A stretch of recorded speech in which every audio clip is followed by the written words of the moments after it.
Assalamualaikum warahmatullahi wabarakatuh.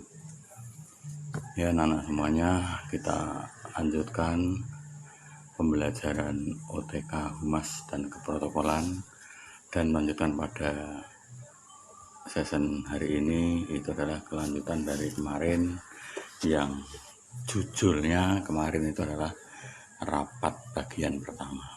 Untuk hari ini kita lanjutkan pada rapat bagian kedua yang judulnya adalah menyelenggarakan pertemuan rapat.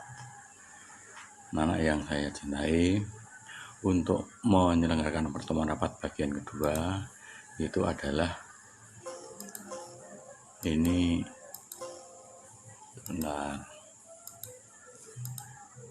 itu adalah materi bagian kedua, itu adalah pengertian rapat.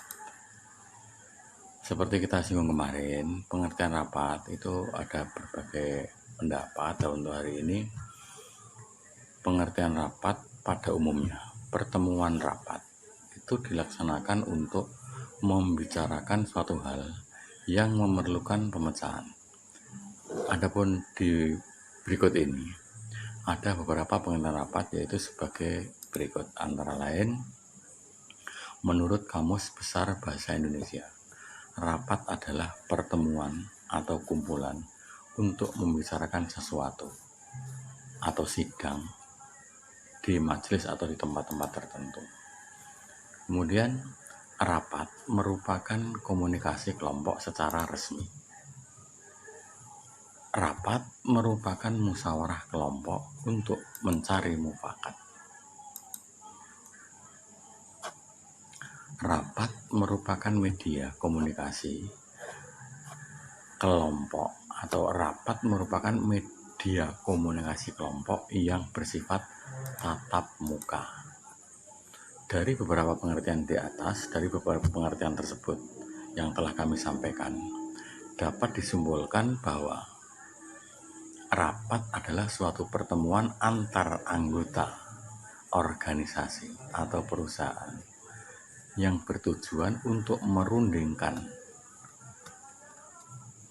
atau memecahkan masalah yang menyangkut kepentingan organisasi atau perusahaan. Saya ulangi lagi, bahwa kesimpulan dari pengertian beberapa yang tadi saya sampaikan, bahwa rapat adalah suatu pertemuan antar anggota atau organisasi ataupun perusahaan yang bertujuan untuk merundingkan atau memecahkan masalah yang menyangkut kepentingan organisasi perusahaan.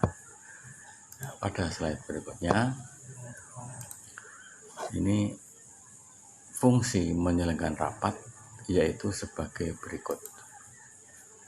1. Untuk memecahkan masalah. 2. Untuk menyampaikan informasi. 3. Sebagai forum demokrasi. Diharapkan peserta rapat berpartisipasi pada masalah-masalah yang dikemukakan. Sebagai alat, ini yang keempat, sebagai alat koordinasi baik antara peserta rapat atau karyawan dan organisasi ataupun perusahaan.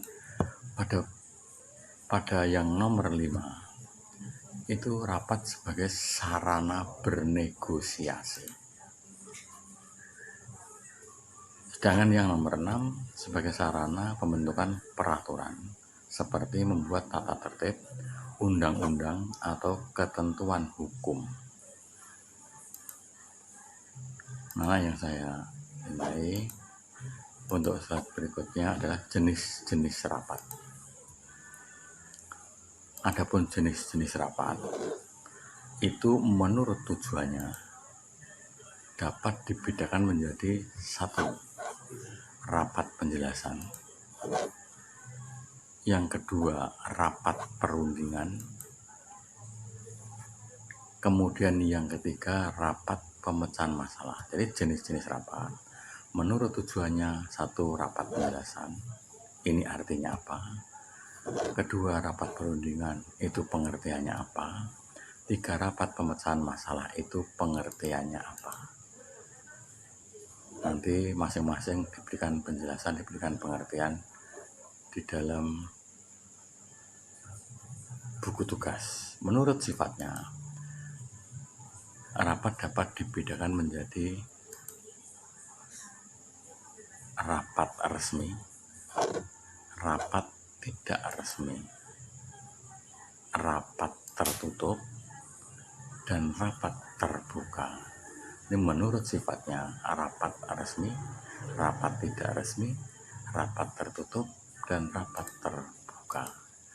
Pada slide berikutnya, menurut jangka waktunya, rapat mingguan, rapat bulanan, rapat tahunan, dan rapat semesteran. Saya ulangi, menurut jangka waktunya, rapat dapat dibedakan menjadi rapat mingguan, rapat bulanan, rapat tahunan, dan rapat semesteran. Ini masing-masing apa pengertiannya. Sedangkan menurut frekuensinya, itu dapat dibedakan menjadi rapat insidental dan rapat rutin. Saya ulangi, menurut frekuensinya, rapat insidental dan rapat rutin. Kemudian pada slide berikutnya, syarat-syarat rapat yang baik. Adapun syarat-syarat rapat yang baik itu adalah 1, suasana terbuka. 2, tidak ada monopoli. Yang ketiga, partisipasi aktif dari peserta rapat. Yang ketiga, yang keempat ya, bimbingan dan pengawasan dari pimpinan. Maksudnya ada pembimbingan dan ada pengawasan dari pimpinan. Kemudian berikutnya, perdebatan berdasarkan argumentasi bukan emosi. Dan yang berikutnya adalah disiplin waktu. Pertanyaan singkat dan jelas. Saya ulangi, syarat rapat yang baik itu adalah meliputi suasana terbuka, tidak ada monopoli, partisipasi aktif dari peserta rapat, bimbingan dan pengawasan dari pimpinan, perdebatan berdasarkan argumentasi bukan karena emosi, disiplin waktu, pertanyaan singkat dan jelas. Perencanaan dan persiapan rapat. Ada beberapa prinsip dasar yang dapat dijadikan pedoman atau pegangan dalam persiapannya, yaitu why. Hal ini untuk menentukan urgensi dari rapat tersebut. 2, what. Apa masalah yang akan dibicarakan dalam rapat. Hal ini untuk mempersiapkan agenda rapat. 3, who. Siapa saja yang akan diundang dalam rapat tersebut. Ini untuk menentukan peserta rapat yang akan diundang. Yang keempat, why, di mana rapat akan diselenggarakan. Ini untuk menentukan tempat penyelenggaraan rapat. Yang kelima, when, kapan rapat akan diselenggarakan. Ini untuk menentukan hari, tanggal, ataupun waktu rapat yang tepat yang akan diselenggarakan. Nomor yang keenam adalah how, bagaimana rapat akan diselenggarakan. Saya ulangi, perencanaan rapat dan persiapan rapat ada beberapa prinsip dasar yang dapat dijadikan pedoman atau pegangan dalam persiapannya. Terdiri dari 5W, 1H. Why, what, who, where, when, and how. Kemudian teknik bertanya dalam rapat. Pertanyaan tidak langsung atau dioperkan, pertanyaan umum, pertanyaan langsung. Jadi teknik bertanya dalam rapat, 1, pertanyaan tidak langsung, pertanyaan umum, dan pertanyaan langsung.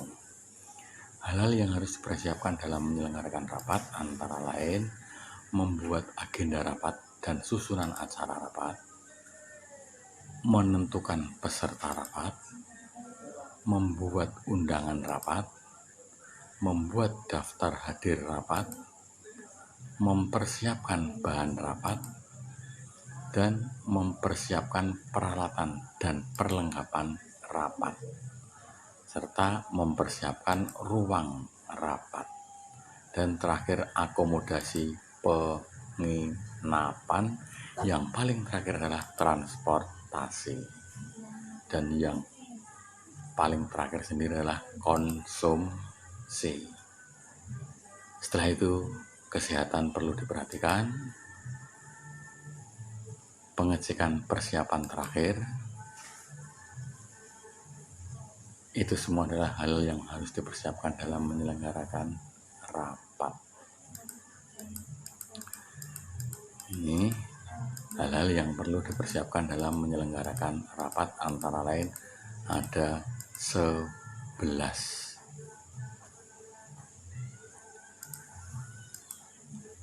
Keterangan dari awal sampai akhir adalah antara lain, yang pertama, agenda rapat adalah daftar yang berisi pokok-pokok permasalahan yang akan dibicarakan dalam satu rapat. Sedangkan berikutnya nanti Anda sendiri akan memberikan keterangan. Tolong nanti ditulis dalam buku tugas ataupun buku catatan. Demikian yang dapat saya sampaikan.